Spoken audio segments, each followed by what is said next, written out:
লাইলাতুল কদর 10 দিন আমরা এমন ভাবে একটা রাত্রিকে উসিলা করে 10টা রাত্রি এমন ভাবে ইবাদত করা উচিত যেন আল্লাহর কাছে গিয়ে বলতে পারি, আল্লাহ কোনো কিছু নাই, একটা রাত্র নিয়ে আইছি। বলে সুবহানাল্লাহ, একটা রাত্র নিয়ে আইছি।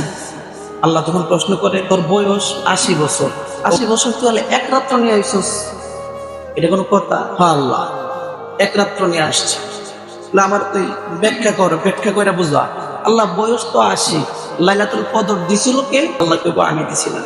লাইলাতুল কদর খায়রুম মিন আলফি শাহর, 1000 মাসের চাইতে উত্তম বলছিল কে? আল্লাহ কইবো আমি তো বলছিলাম। নবীজি তো সাহাবীদেরকে বলছিল, সাহাবীরা আমাদেরকে শুনে গিয়েছেন। বছর হিসাব করলে 1000 মাস ওই 83 বছর 4 মাস। বলি সুবহানাল্লাহ। মাবুদ, এমন এক রাত্রে আমি এমন ইবাদত করছি, আমার 80 বছর জিন্দেগি যদি বাদ দেই, তোমার কাছে তো আমি আরো 3 বছর 4 মাস পাও না। আল্লাহকে তো বলতে পারবেন, তোমার কাছে তো আমি আরো 3 বছর 4 মাস পাও না। আমার এক রাত্রির ইবাদত তোমার কাছে আমি আরো 3 বছর 4 মাস পাও না। তুমি আমাকে দিবা তো দিবা, জান্নাতে তো দিবা। কথা কোন ঠিক?